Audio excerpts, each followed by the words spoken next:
Nick Haynes, welcome to the Dylan and Friends podcast, my friend. It's been a long run. I'm very excited to have you on today. We were saying off camera before, I've obviously had a lot of Giants on, but I was getting the easy guys done first, waiting so the show could build up to what it is today and really get into your story because it's one of my favourites. No, thanks for having me, Dill. I thought my time had passed when you left the Giants and I wasn't going to get on, but I'm privileged to be here. Mate, it's an incredible story, and I'm not just saying that. We've connected a lot through my career, the two Giants up there, and the reason I really wanted to get you on the show was you're obviously one of the AFL's best players. You've just got an All Australian, which is probably should be a 3-time, but it's we're just happy that it's at least happened once. And congratulations on that, mate, because it's thoroughly deserved, and I honestly couldn't be proud of you because I know what you've had to overcome and your journey. So I'm really keen to touch on it all today and give everyone a bit more of an insight into what makes you tick. Yeah, thanks, mate. Appreciate that. And it's been a long journey, and I've kind of reflected on the journey so far, and we'll talk about the last 10 years and how it's all developed. It's crazy, mate, because we were the same draft. So 2011, you were pick 7 in the draft. You got picked up as a top age player. Not saying this disrespectfully, and I've told you this many a times, but you went pick 7, and I had no idea who you were. You went as a top age pick coming from the Dandenong Stingrays. You were picked up as a winger, half forward. I think you have made these recruiters look very, very good through your career. I don't know if they thought you were going to turn out as good as you were. And I say that in the utmost respect in that you've pretty much changed your whole positioning and your role. Like you used to be a forward winger. You've come now as a defender. Obviously one of the game's best players. Do you think, and in your wildest dreams, early days, did you think it would get to where it is now? Oh, absolutely not. I didn't start playing footy again until I was 18 and played local footy and played in the under-18s premiership, played next year, started playing some senior footy, and then, as you said, came as a cheat as a 19-year-old in the under-18 comp. So I went from playing senior footy to them going back to under-18s and coming in as a cheat, and it was a weird transition. I thought I wasn't going to do it at the start, didn't want to do it, so I thought, you know what, some players from Frankston Bombers who could have played AFL, so they regretted every time that they didn't go to Dandenong, didn't give it a crack. So I thought, at least I'll go there for a few training sessions, get cut, and then have no regrets. So, throughout that year, I played some okay footy. Didn't think I was going that well. Got picked up by Vic Country, which I thought was bizarre. Had glandular fever that year. Didn't get a kick, and I thought that was my chances over. And then finished the year okay at Dandenong, and I was a sparky. I was in the roof of a house and Shifter Sheen rang me and goes, "Mate, you're invited to the draft." And I'm like, "Yeah, get fucked. Who's calling me here? Who's pranking me here?" And no, it was Shifter, and I got invited to the draft, which means I was going to get drafted. So it was all a shock from the start. But how did the one thing I have never actually asked you about this? I knew that had happened, but why did you not play footy for those times? Like, what was the decision behind that? Like, did you just fall out of love with the game? Did you never see a future in it? Like, what led to you actually giving it up and not pursuing it as your 18th year? Yeah, so as a kid, I loved footy like everyone else in Melbourne. Loved my footy, enjoyed it, cracked in hard. Played under 10s, under 12s. Won the best and fairest in under 12s. And then during that cricket season, I broke my arm when I was a 13-year-old and completely snapped it across my arm and came back in the under 14s the year after, and I was a complete liability out in the field. I was a shocking footballer. Everyone was growing up quicker. I was a bit of a slow burn growing up, and just fell in love with the game. I think I came 10th in the best and fairest as a 13 or 14-year-old. And I told my dad, "Oh, I don't want to play anymore. I hated it." Like, Dad, I would come off the field and Dad would be like, "You're playing shotgun, mate. Like, what are you doing? Like, what are you doing?" So I was like, "All right, I'm going to give up."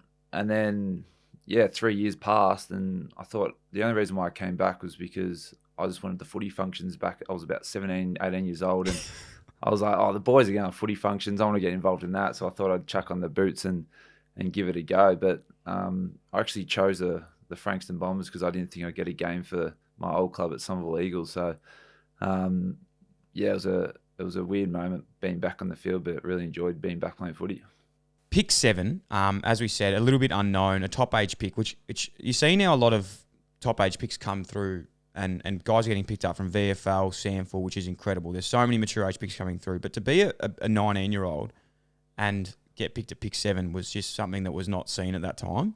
What was it like for you, I suppose, going to the Giants when they had so many top 10 picks, coming in early where guys were, playing a lot of footy early days? How would you describe your first few years? Did you think that you sort of fitted in with those guys, or did it take a while to feel like you sort of belonged? Yeah, it was a bit bizarre actually because, as I said, I was playing as an 18-year-old. I was playing for Frankston Bombers local footy, and a lot of the players I got picked up with were playing already TAC Cup, playing Vic Country, Vic Metro, all the way from under the 12s, like your Adam Tomlinsons, your Dom Tysons, all John Pattons. They all knew each other from under 12s. They all grew up together, and as a 16-year-old, I was skimboarding on the beach at Frankston's, drinking piss with the boys from Mount Erin. Like, I was just nowhere. So the contrast from when I was 16, 17, 18 to those boys was so different.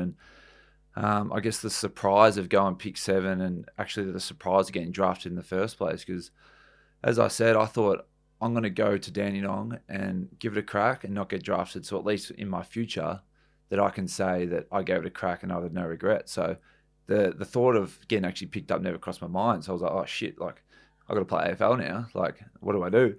So being from a semi-professional environment for only 12 months, and I used to rock up late and just do a lap at Dandenong and think, oh yeah, I'll roll into it, and I had to learn a lot. So when I came to the Giants, it was obviously another step up from that, and it did take me some time, and especially I'm a pretty introverted guy and pretty quiet, like my own space and all that stuff, and you get thrown into an environment, a team environment, a professional environment, and it did take me a few years to adjust. And as I said before, all the other boys knew each other from Vic Country and Vic Metro and all that above, from the draft camp and everything like that. So it did take me some time to adjust and come out of my shell and show who I actually was. It's crazy, mate, because I think from an outside perspective and someone who would watch footy, they see Nick Haynes, the player, and they see what he does on the field today, and they see All Australians, they see the composure you've gotten. And I know you get uncomfortable because you're a very, very modest person, but genuinely a superstar and one of my favourite players and the best players that I've had the opportunity to ever play with, because I know how valued you are in the team and I know how valued you are in the outside world. But to see someone like that and then now to sort of share your story of the troubles that you probably had to get over in terms of being the player you are, it's genuinely incredible. You're an All-Australian. You should be, as we said, probably 2-time, 3-time All-Australian. But a big, story, a big sort of chapter in your professional sporting is the performance anxiety. Like, mental health is something now where a stigma is gone, and in terms of like a holistic view, everyone appreciates these sort of things. But something I think in sport and even performance anxiety is not just sport. It's in the workplace. It's doing public speaking and these sort of things.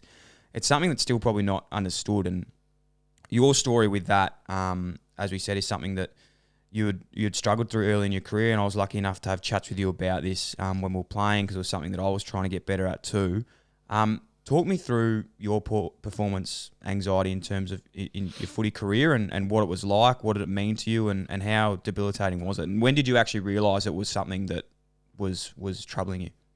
Yeah, I guess growing up I had anxiety throughout my life, but not knowing what it was or why I was getting it, I just thought, I get nervous sometimes. I get nervous a lot and it affects me, but I just thought it was nerves. So as I said, like, as a 15-year-old, I quit football, and that was probably a bit of anxiety there as well, and I didn't know it. So that kind of transitioned into my early years of my AFL because I never dealt with it. I never accepted it, never even thought it was a thing. So if you don't know what it is, you can't fix it. So you just think it's a part of you. So when in my first year of AFL, it was bad. Like, as I said, like, I wanted to go back and just play Frankston Bombers and go to functions and get pissed and have fun with the boys. And then 12 months later, you're playing AFL football and you're like, whoa, this is like, where's this come from? So some stories of me, like, I remember pre-season, like, you get nervous before a game, like you get real nervous. That was me every main train session in pre-season. I was like getting up, I was like, okay, got to do this, got to do that, get real nervous, like 5 minutes before training, everyone's laughing. I'm like, why are you guys laughing? Like, I'm shitting myself. If I make a mistake at training, if I'm going to get yelled at, I don't think I'm good enough in this drill, all that stuff. So that kind of transitioned into, obviously, my first year when I didn't get picked for round 1. I did a full pre-season. I was humming around. Like, I was fit, but that mental side of football was so important. And Choco and Sheeds probably saw that I wasn't ready. And I remember my first game, Sheeds called me and he goes, mate, like, you're in. Like, you're playing against Geelong in Geelong. Like, how good's this? Like, tell your family. And I was like, shit. Like, I do not want to play. I was like, I didn't ring my mum for like a few hours, and I was like, got off the phone. I was flat. I was like, God, this can't be normal. But like, it was normal for me back then. Like, I didn't even think about it. I thought, oh, I'm just nervous. But it was just, you don't get, if it's your first AFL game, your thought isn't shit. Like, I don't want to play. So rang my mum, pretended to be excited, all that stuff. Biggest week of my life. Like, I didn't sleep. I remember going down to the game and sat next to Wardy on the bus. It was an hour bus drive down there, and I was shitting myself. And he's like, how good is this, playing your first game? And I'm like, yeah. And then after that game, got through it, and I was like so relieved. And then the next week, I was picked again. I played okay, but then I kind of hurt my groin at training on the Friday, the day before a game. We all know Choco. He loves his contact before, day before a game. He was a psycho. He like with full-on tackling day before a game. And and I kind of tweaked my groin, but it wasn't bad at all, and I knew it wasn't bad. And I told the physio, oh, yeah, it's a bit sore. And, well, I could have easily played. And the next morning I said I can't play. And that was purely because that anxiety of playing again and going through that. So, that from that moment, after that game, I remember just sitting there like, what am I doing? Like, I could have played the game. I'm playing AFL football, and I've missed the game because of anxiety. It's crazy. And to hear that now, and I suppose even you looking back and thinking that was a thing, and even people today that might not have experienced anxiety or performance anxiety, like they can't comprehend it. But from my point of view as well, like I can definitely understand where you're coming from. Like I can imagine going up to games like on buses, like hoping the bus would, crash in terms of like get out of the game. Like, and it's something that 100%. I think a lot of people might not be open and honest in telling that, but it's definitely a thing. And I think the biggest thing that you've been able to do, man, and is why I'm so honoured to know you and chat to you and proud of you to be able to talk about, like you've been able to overcome these things, which something, to be honest, is something still that, I am still working through that now. And when I talk about performance anxiety or anxiety in general, like I would get that still on a podcast, podcast now is now my game day. So going into a show, I'm fine, but it's more the after effect of the show where I go, fuck, did I say the right thing? Like, is someone going to get offended by what I said? Like, and I'll call like the producer Sam, I'm like, mate, like, oh, was this okay? Was this okay? Like, did I say this okay? And I think it's still finding ways to deal with that now to get over it and sort of acknowledge it, but move it. So when, obviously you said that you went through this for a lot of your career. When did you realise it was actually something was an issue? When did you realise that you could actually fix it? And how did you go about sort of moving down that path of slowly being able to train your mind and acknowledge things and how you do? Because I think that's probably the biggest part of it, which is something that I find incredible.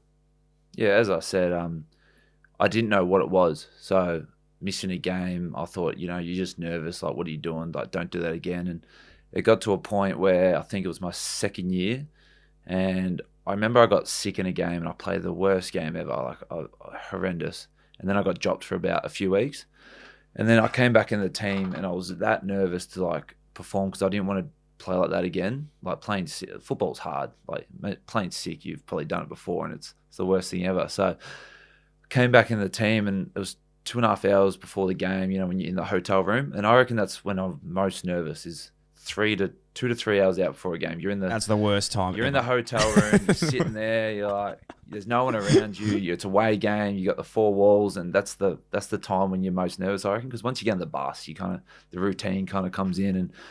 But I remember I was like, gee, like my heart's beating a bit here, like, and I was a bit anxious. And my dad tried to call me, and I didn't answer it, and I was like, started puffing, and I was like, what's happening to me? And I had an anxiety attack 2.5 hours before the Melbourne game. And I remember just like, and I had to go downstairs because we're leaving. And I went down, and Adam Kennedy, who's my roommate now and a great friend, I'm like, Kenneth, I'm struggling here. Like, I can't breathe. And I remember he just talked me through it and just told me to really calm, and very thankful that he was there because that was the first time I've ever felt it or heard it or whatever. So I think from that moment on, I was like, shit, I better do something about this. And once I realized what it was, that was the major thing in my development, because I thought, okay, it's there, accept it, and how are we gonna deal with it? So it's been a slow process over the last 6 years, but been chipping it away at it. And obviously, people with anxiety, you still get anxiety. It's about how you deal with it, accepting it, and actually processing it and accepting that you've got it, and how you're going to deal with it then. So I think a major thing for me was meditation was huge in my development.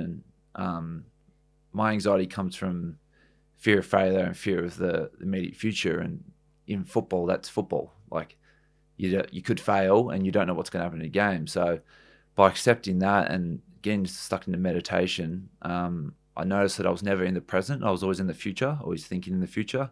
And meditation has really caused me to think in the present and, really have more energy in the present. And, it helps you give to others, be more accepting, and be able to process things in the moment. So that's been a major key in my development.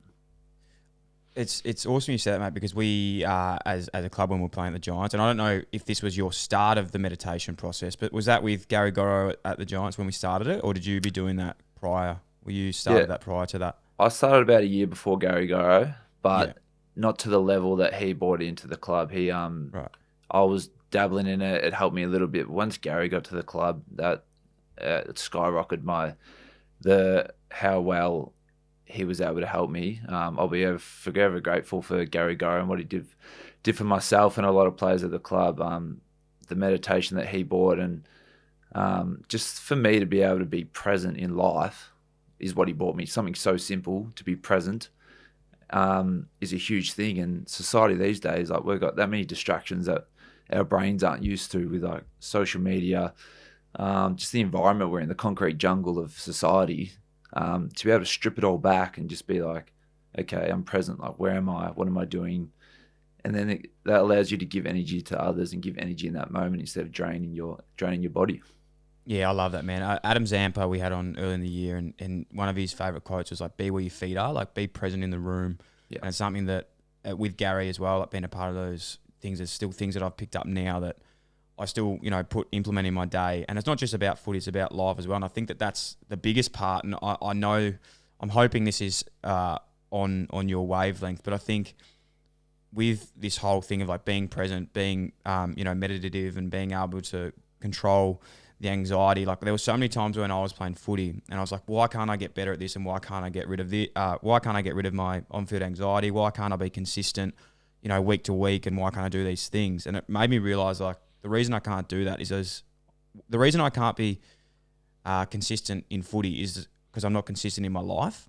Yeah. And like, I think and I know this is, I think I know that this is what you've done, but it's been the reason why I've been the biggest admirer of your work is you look at the way you do things now, and people haven't seen that, so I'll explain it. But off field, you would be one of the most balanced guys in terms of your outside life. You play piano, you walk your dog every day, you meditate, and you do Pilates 15 times a week. Now, the Pilates might be too much, but it's so consistent. Like, we did Pilates together where we were struggling for injuries, but I did it for about 6 weeks. You did it for, 6 years and never dropped in those standards. And that's something that I've honestly learned from you in terms of even the podcasting now. I want to get one episode out a week. And yeah, I want to do it because it's a podcast, but I also want to do it because it keeps me consistent in everything I do. Like, you need to have something you do every week. How much do you think you're off field? Like, do you think that you got your footy on field right first and then it helped your life? Or do you think you got your life right first and then it helped your footy? That's a good question. I haven't really thought about that much, but I think the major thing was being happy off the field, and being consistent off the field has definitely helped me on the field.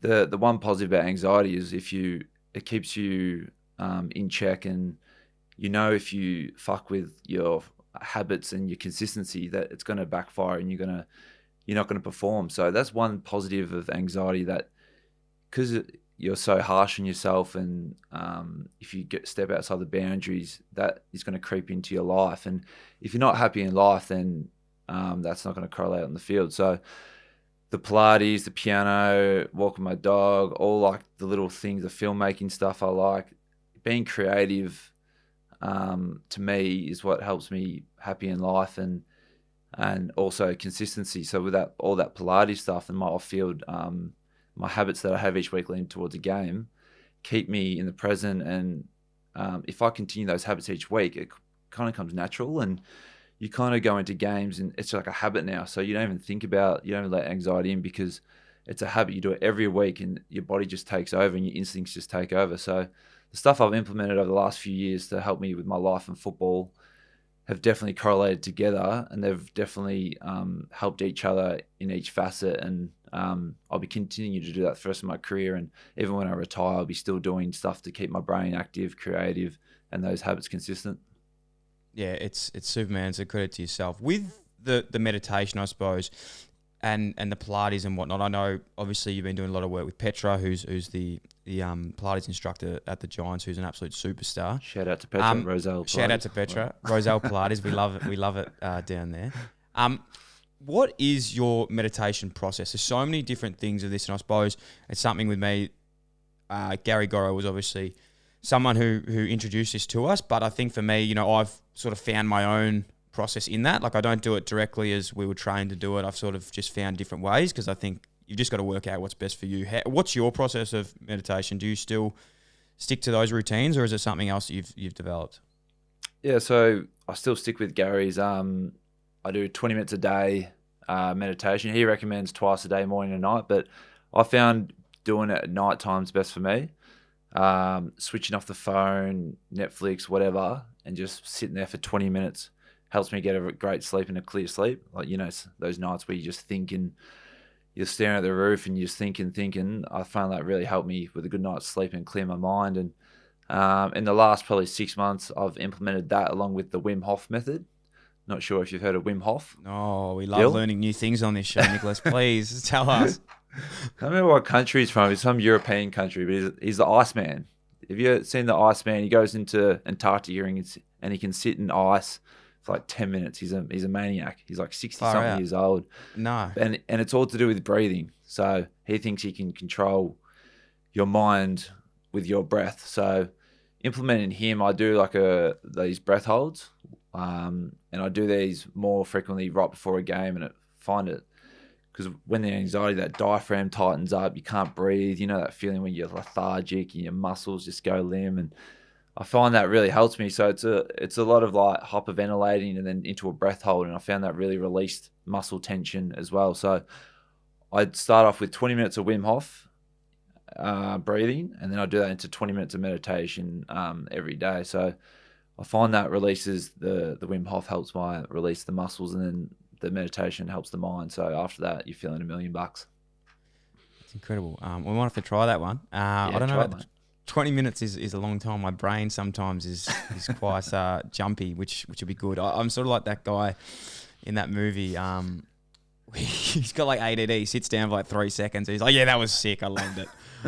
Anyway, what you spoke about the Wim Hof, you spoke about the meditation, Pilates. Do you have one thing? I tried to do consistently, and I know you do this well. Is like a weekly checklist. Like, do you have something that to go into each game and to know that you're going to perform at the highest level? Do you have something that's not even in writing, but just sort of in the back of your mind, your weekly checklist, like that goes through to know that you've ticked all the boxes in your head and to go into a game feeling the best you can? Yeah, I think subconsciously I do. It was a bit different this year with COVID, so you had to really adapt to the environment, which was hard at times. In Perth, that 2-week hub, because I'm a very routine based man, and I like to keep that.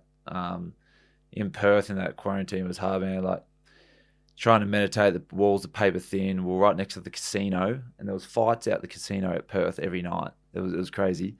You were hearing everything. Yeah. It was nuts. But yeah, I think subconsciously I do that checklist, and I know I'll jump out of that if I'm not doing something. My conscious will tell me, "Oh, you do that every week. Why are you skipping out on that 8-minute ice bath? Like, don't do that." So there's definitely a subconscious checklist that I do, and and then that meditation, when you're doing it, it kind of, if you haven't done something, it will pop up in your mind and make sure you do it. So, but in terms of game day, the big thing for me was to simplify my game, and my checklist game day is literally, it's so simple, it's ridiculous, but it helps with like just my focus, and it is on your toes and react quicker than your forward. And that's all I think about.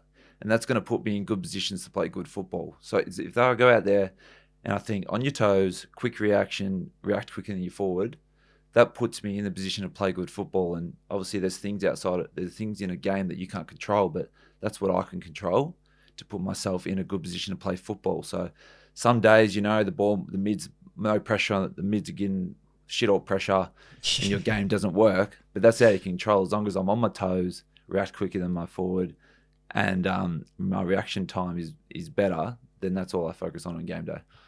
Hey, mate, you are the bee's knees at that role. Look, I won't lie. It's something that you've really owned. There's other obviously guys that do the role really well, and Sam Doherty being another one of them, who's my very close mate, who's an incredible player like yourself. Jerry McGovern.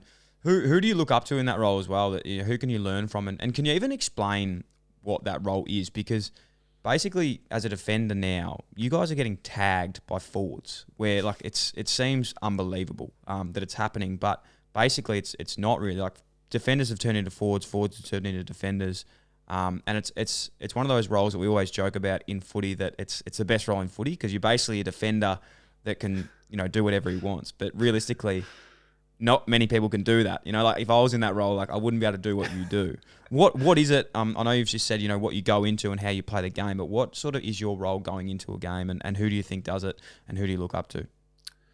Yeah, it was kind of started with Josh Gibson and Alex Rance, probably 10 to 15 years ago as well. With Gibson doing it, he used to peel off a lot, but those two players would peel off and spoil a lot.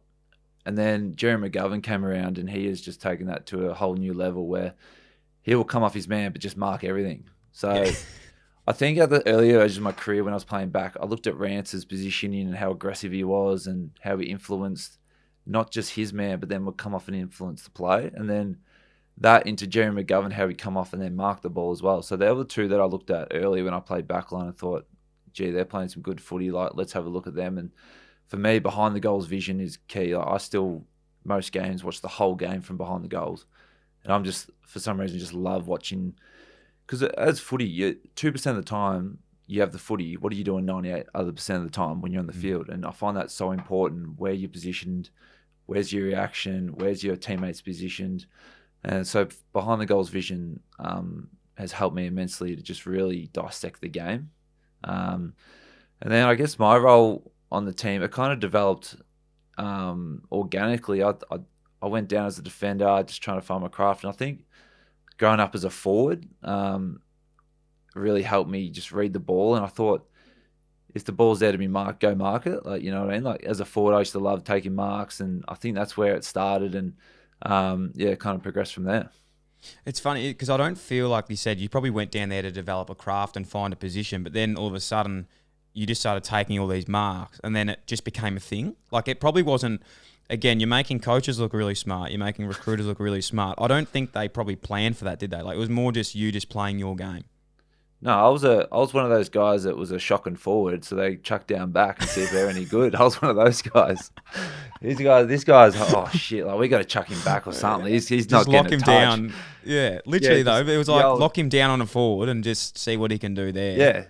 Yeah, just get him to follow someone. You know, he might learn some running patterns as a forward if you just put him on. I remember, like, in my second year, they're like, "Oh, we're going to put you on Buddy Franklin." I was a sub. And he's like, "When you come on, you're going on Buddy Franklin's sheet," said. And I was like, I was a sub with anxiety going on Buddy Franklin. We're getting pumped to 130 points, and I'm like sitting there like, "Oh no, I'm going to play on Buddy in the last quarter. I'm going to play on Buddy." Bud does his hammy in the third. Oh, I'm on the sidelines cheering because Bud's done his hammy.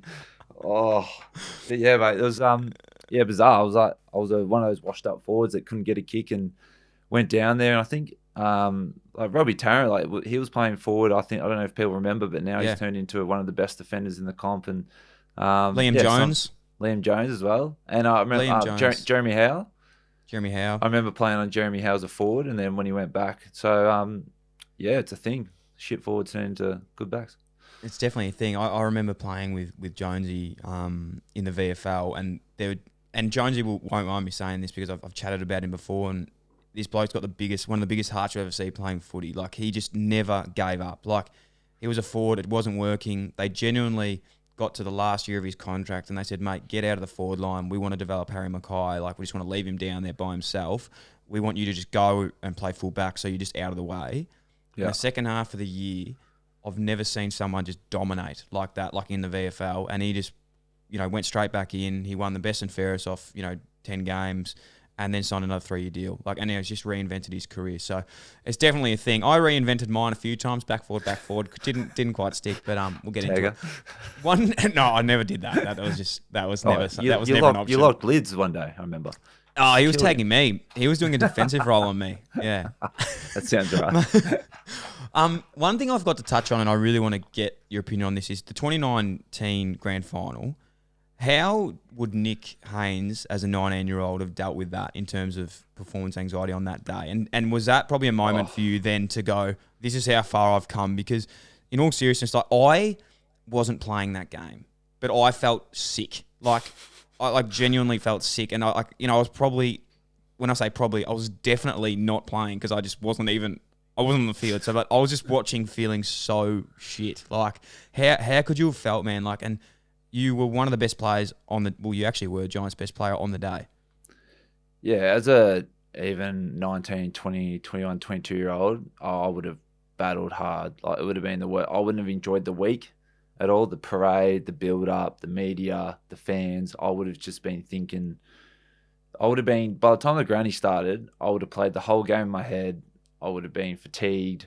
I would have been, absolutely nowhere. And the big crowd would have got to me. I would have been absolutely nowhere. So I'm very lucky that, we lost by 90 points, so it wouldn't have mattered. But I guess the night before the game, like, it's a funny thing actually. I haven't told anyone this. The night before the game, we did a jumper presentation of we're giving each other a Guernsey for grand final, and I had Phil Davis. I was giving my Guernsey to Phil Davis, and. So, hi, Haynesy, because I think this is an incredible point. Explain that jumper presentation process, because it's something that you don't have to go fully into it, but I think that's a pretty cool thing. Yeah, so it was just like a acknowledgement of where we've come and representing the Guernsey, and each player had a corresponding player that they were going to present the Guernsey to the night before the game after we went through all the tactics and all that. And mine was Phil Davis, and I don't like public speaking the best. Even in a meeting, sometimes I get a bit like throaty and be like, do it like that. So I was like, oh, sweet. I got the skipper. Surely I'm first. Like, Leon, like, come on. Like, not for a game, I'm a bit nervous. Like, I've got the skipper. I've got anxiety a bit. Like, just give me the role first. I'll present a jumper.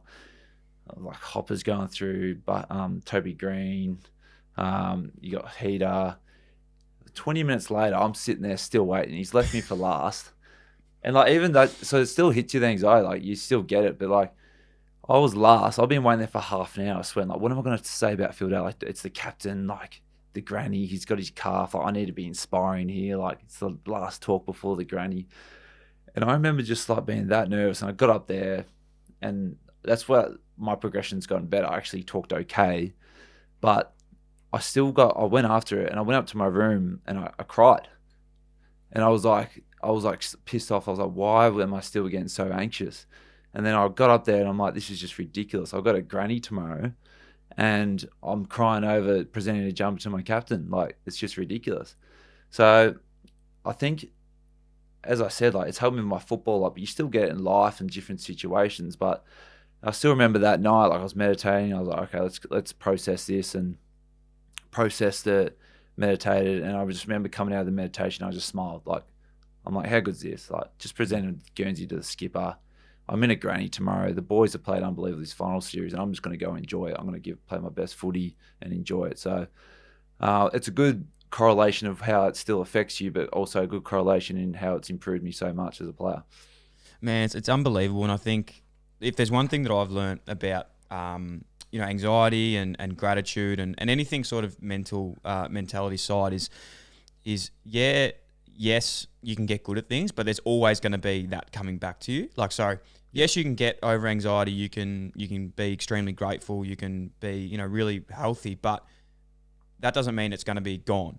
It's just like, you know how to deal with it better. And I suppose I think about things like gratitude, something really big for me. And if I put in your perspective in terms of the performance anxiety thing, it's like, yes, I can be grateful all the time, right? But there's going to be times where I'm in the worst mood and I'm not grateful or I'm feeling anxious, but you catch it out quicker when you practice it. Yeah, so like that could Yep. have probably gone into the next day, but because you were practicing it and you had these things that you could get to, like then you could just get over it quicker and, get over it. Yeah, you're exactly right. And people have experienced it like yourself. Like the biggest thing is acknowledging it and accepting it. So, and as you said, like you get over it so much quicker. And that's maybe a misconception, is where people with like depression, anxiety, whatever it is, that if they look happy, they're over it, like it's done. Yeah. But no, it's still with them. So you still got to be cautious of that as people. And that's why with routine and everything, it's such a fragile thing you have to cherish. And that's why with me, routine and all that stuff's so important.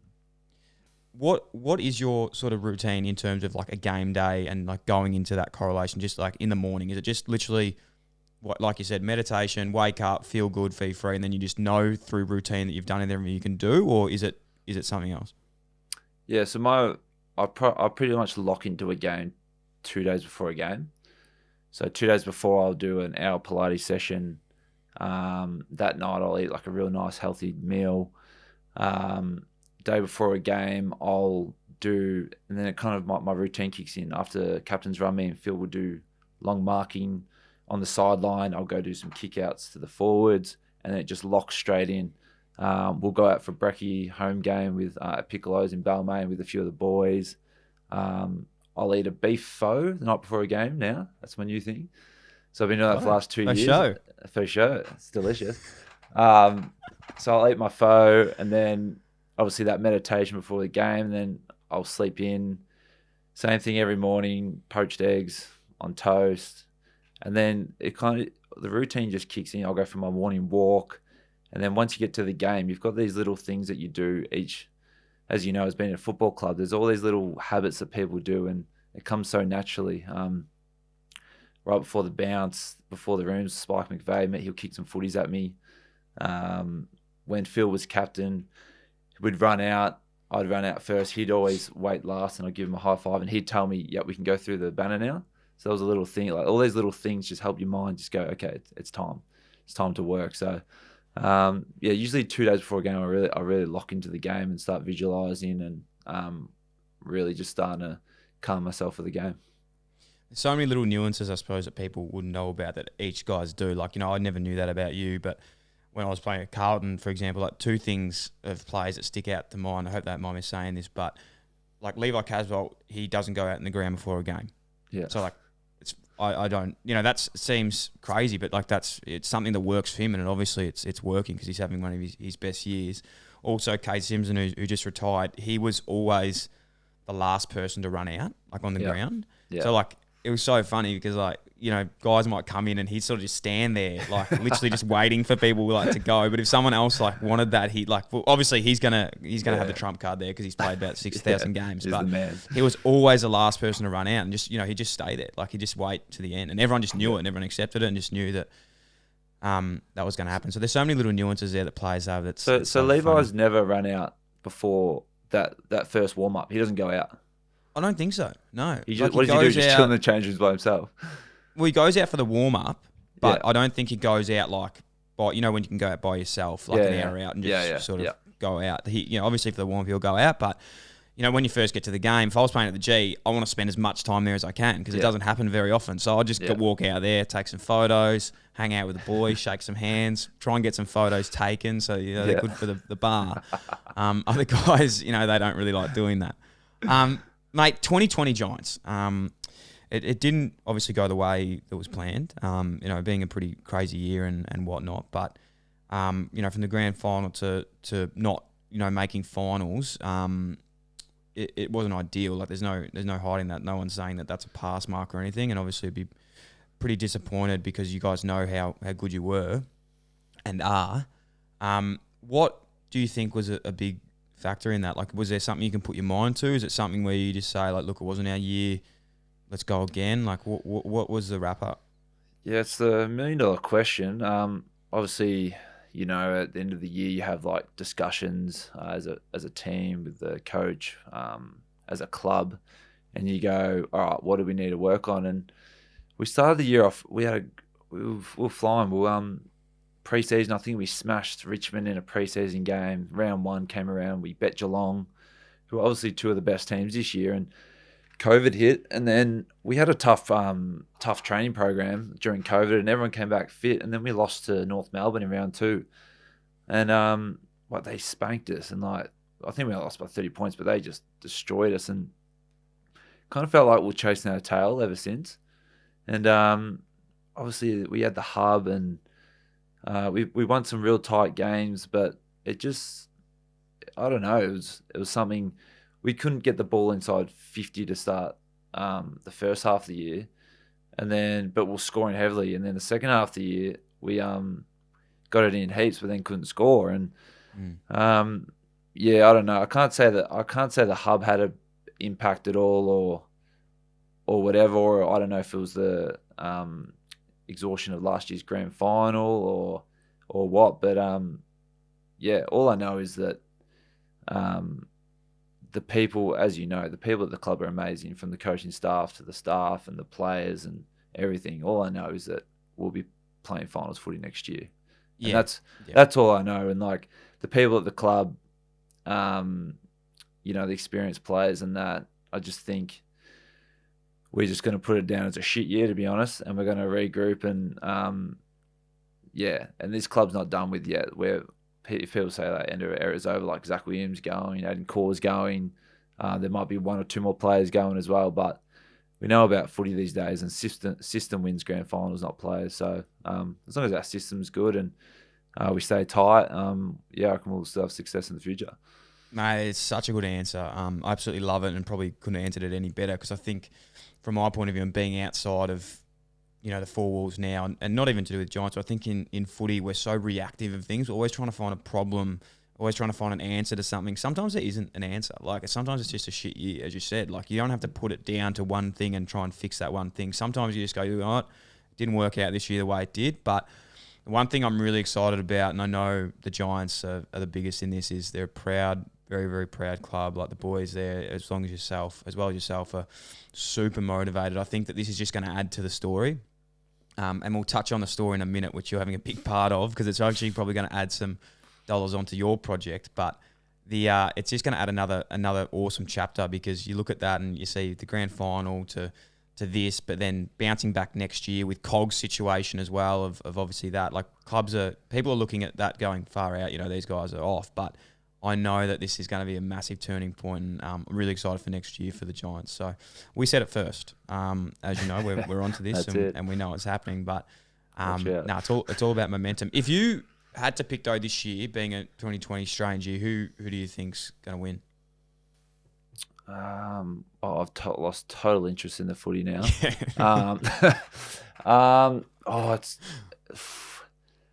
Still no one's really talking about Port Adelaide, are they? And they've been the most consistent club. Everyone's saying Richmond's just going to come. A few injuries coming back in. They're just going to steamroll everyone. But I'm going to stick with Port Adelaide. What they've done this year has been pretty remarkable, and I think they'll translate into the finals, I reckon. I'd love to see Port win it, just as you said, because they've dominated all year, stayed on top of the ladder. I don't like the week off in this season, though, because I think it's actually going to hurt them more than anyone. Like, they've had this massive momentum, and I think finals is literally all about momentum. It's just, best team. And as the Giants were last year, it was just that win, win, win, and you build that momentum off winning tight games. Mate, All Australian.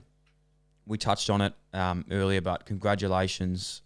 Super, super proud and wrapped for you. It's well overdue. When we're doing the prep for this show, I actually said Nick Haynes is 2-time All Australian. Then I was like, well, I want to check just to make sure it isn't 3, and then went back and it was 1. So a little bit of disappointment there from my behalf, because I know how much you deserve this, mate. But it's not that you play the game for these awards, but congratulations again. How did that feel? And I suppose, as we touched on it, mate, coming from where you have to be now an All Australian, you must be pretty proud of yourself now.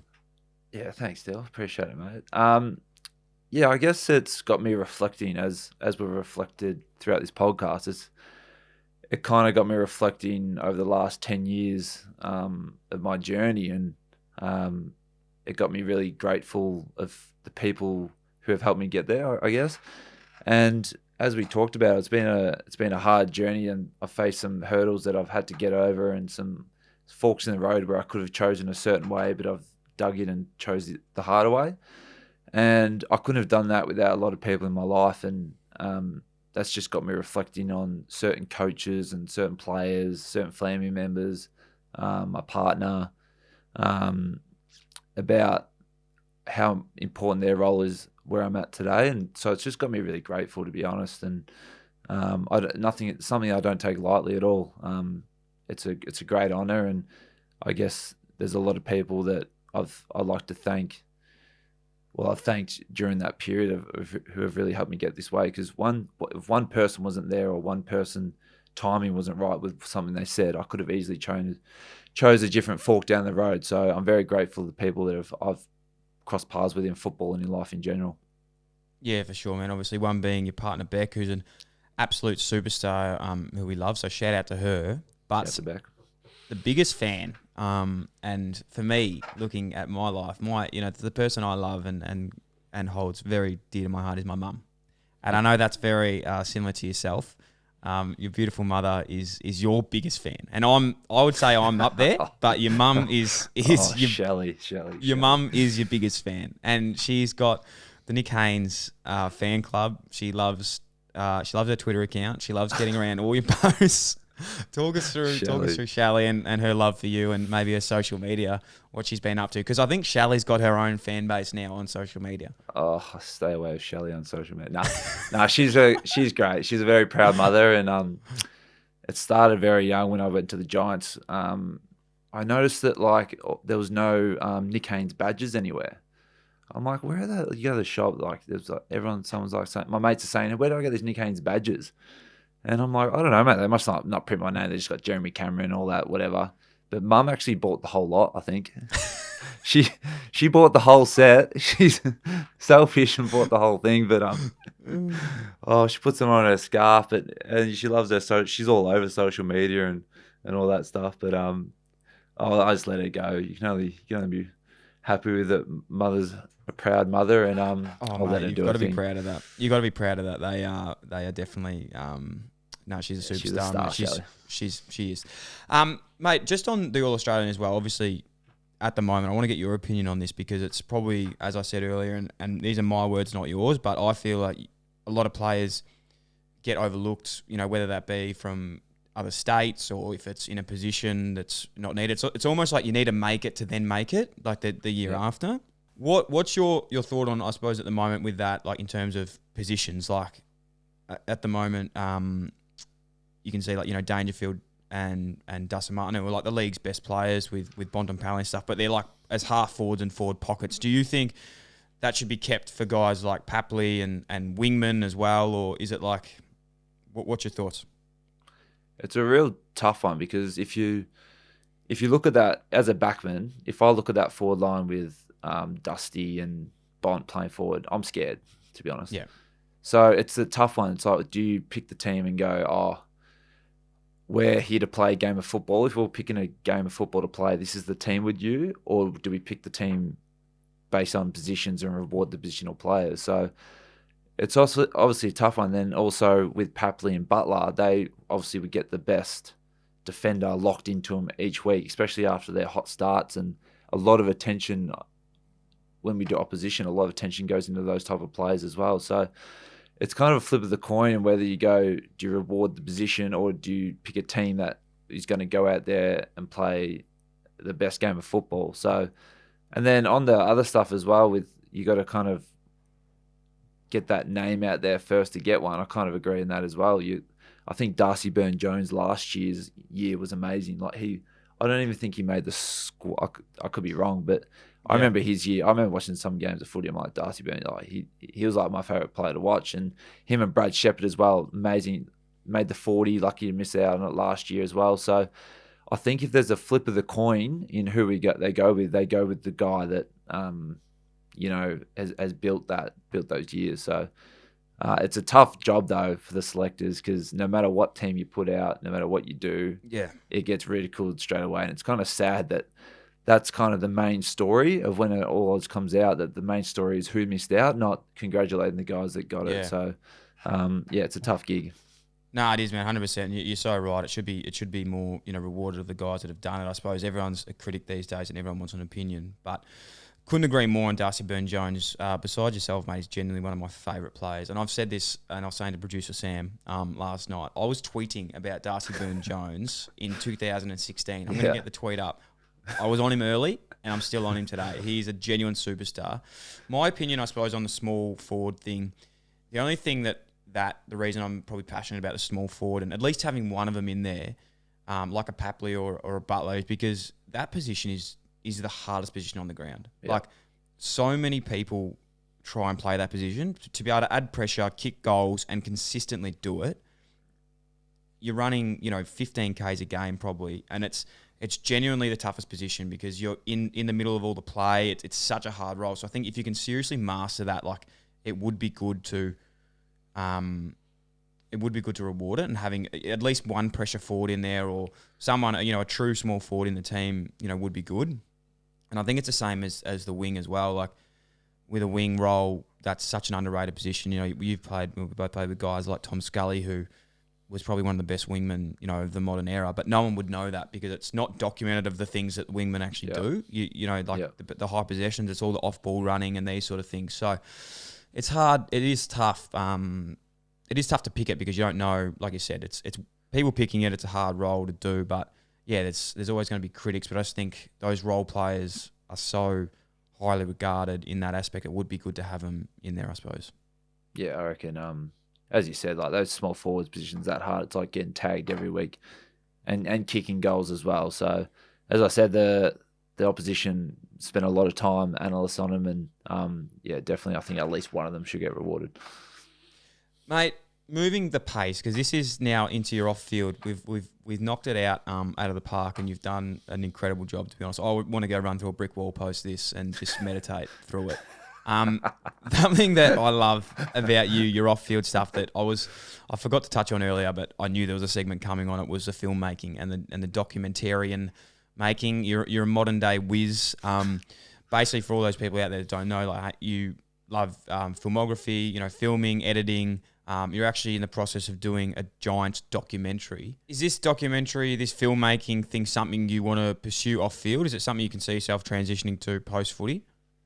Yeah, it's interesting. Obviously, I'm 28 at the moment, and I think I got about 4 years left in my contract, and I've kind of been thinking about life after football, and it's definitely an option. I'm trying to figure out whether a lot of the stuff I'm doing is a hobby or if I can do it as a profession after football. So, yeah, I've been dabbling in a bit of that. I've dabbled in a bit of. I bought some decks a few years ago. I thought I was going to be a music producer.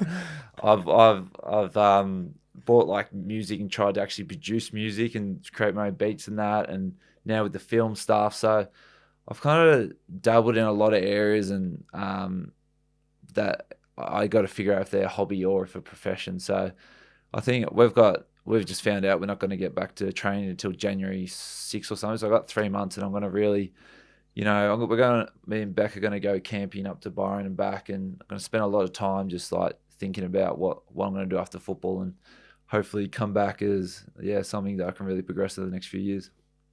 Did the love for filmmaking and documentary stuff come from watching documentaries? Because I am a massive fan of doco. Is it something that you were watching and were like, I want to do this? Is there things that have sort of you've watched over time and you've been like, yeah, this is sick? Yeah, I love seeing the nuances of documentaries and what style they go for, and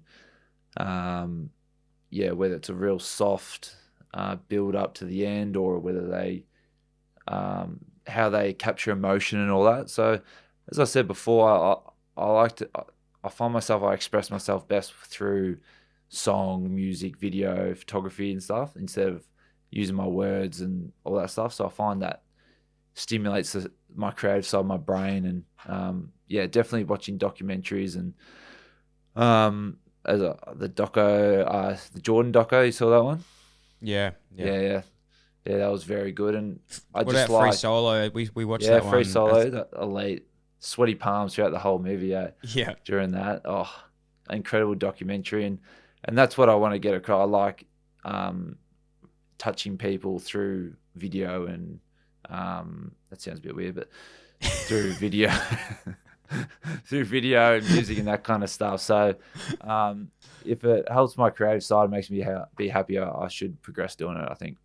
some of the documentaries I love that I've written down just for little taste of something maybe to watch, or if people haven't. All This Mayhem, the Pappas brothers are professional skaters from Melbourne. Unbelievable. Have you seen that one? They go No, over I and haven't. compete in the US. It's Is I it don't old want to school or spoil new it too school? much. No, it's new school, but it's from based in the 90s of the Pappas brothers.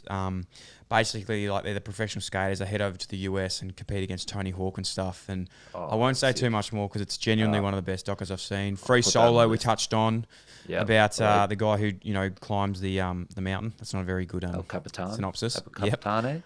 Anything with Louis Theroux, Ross Kemp, I love. There was another doco which is a little bit weird. This one's pretty crazy. It's called Tickled. Have you seen that one? No, I would never watch a movie or a doco. Yeah. Entirely tickled. Good. It's actually quite scary. It's a bit strange, so maybe skip that one. And then producer Sam has been talking about this one for a while. Is Gyro Dreams of Sushi. So basically, it's a sushi chef talking about how he perfects his work, and about his son following his legacy. So basically, apparently that's one of the best documentaries of all time. I haven't seen it, and it's got 5 stars. So he's raving on about that one. I've got to watch it too. So I got a bit of time on my hands over the next 3 months, so I'll knuckle them out. Mate, last thing I sort of want to touch on, because there's so many facets here, as you said. You've got your filmmaking, meditation, Pilates, your videography, your DJing. One passion of yours that was set back in time, and we missed this earlier, but your skimboarding. You are a Victorian champion of skimboarding. Raining too. That was the last Raining. ever comp. Raining. I'm raining. First and last ever comp. Where was this? Down at Frankston? So Frankston Foreshore Festival every year. The headline act is the skimboarding comp down there. And being from Frankston, there's no waves there. Like, there's no swell because it's in the Port Phillip Bay, obviously. Yep.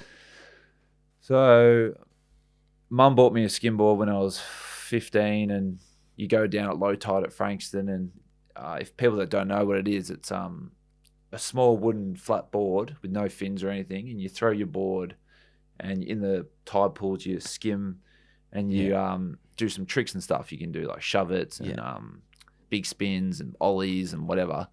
And neck breaks. It was awesome.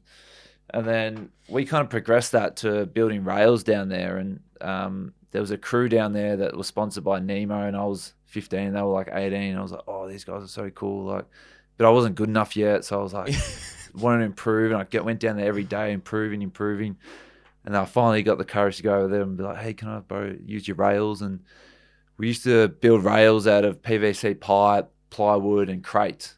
And we used to, if you want to see it, just type in Frankston skimboarding into YouTube, and we'll have it in the show notes. We'll have it in the show notes. I've got my own personal one that I edited, Nick Haynes skimboarding in that too. But yeah, and then we kind of had this little crew of all these ramps we made, and like we were making like half pipe kickers, we were making SC rails, we were making these kink rails, and the Frankston Foreshore Festival. My first year as an open skimboarder, took away the prize with a 540 big spin shove it off a kicker that won the comp, and there's a picture of me winning a $150 check, which I was pumped about. Yeah. I won some Trigger Brothers merchandise and some T-shirts and stuff. But definitely a career highlight for mine. Mate, the future's always been bright for you, whatever field it's in. What is next for Nick Haynes? What do you want to get out of the rest of it, man? Well, like we talked about the transition out of footy. Where do you want to be, and what's next for you? Short term and long term.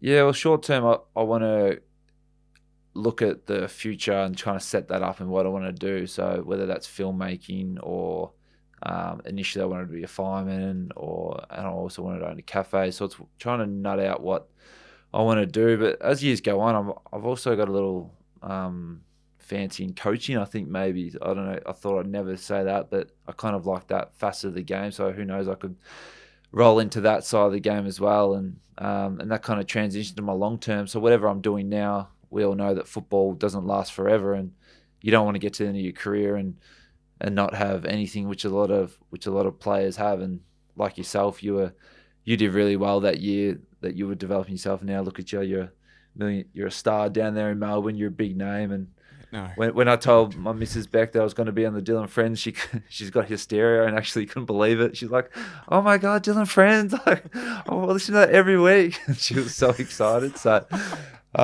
just walking in your footsteps, mate. You know, obviously you've shown that if you put your mind to something and fully commit to something that you're passionate about, that it's going to come off. So, look at to follow in your footsteps there.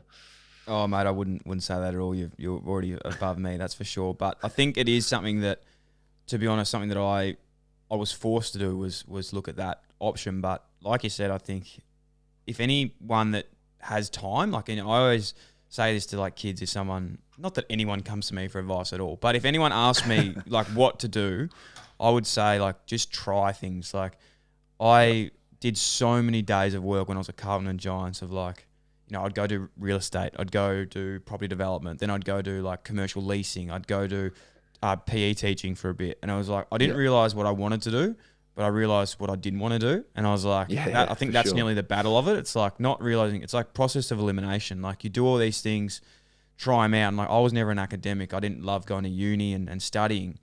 And I was like, well, if I can just go and try that out for a week, then I can know what it's going to be like. Then I can commit to it. So yeah, not really a message for you, man, because you're already doing that. But if anyone is out there thinking of transitioning, I suppose that's the biggest thing for me. Yeah, it's great advice. And as you said, like you may think it's a good idea at the start and be like, oh yeah, I'll do this. And then you realize, no, that's not for me at all. So, something will pop up that you don't even think of. Like, 3 years ago, you probably weren't even thinking that. And 3 years ago for me, I wasn't thinking about film or movies or anything. So, it kind of leads you into that spot as well. It trying to tunnels you into like a final answer. And, it's good advice for young people as well to just go out there and try new things. And yeah, no, if it doesn't work out, on to the next one and keep going until you find your passion. Yeah, just keep punching. Mate, thank you. Honestly, thank you so much. To be honest, I say this a lot, but honestly, one of my favourite chats I've had on the show. Your openness and your story is something that I think has helped me so much. And I'm not just saying that, but like honestly, knowing you as a person and what you've been through, and I don't think you might not understand sometimes the impact that you can have on people. So I think that's why I wanted to get you on the show the most, because you're truly a beautiful person with a great story that's overcome some crazy things. And to be where you are now, I know you're proud of yourself, but I don't think you realise how much impact you probably can have on other people. And I think by doing this now, I hope it gives a bit more to everyone else, an understanding of the guy you are, because I'm truly blessed to call you a mate and can't wait to catch up for a few beers soon. Very kind words, Dylan. I highly appreciate it. And really thanks for having me on. Enjoyed it.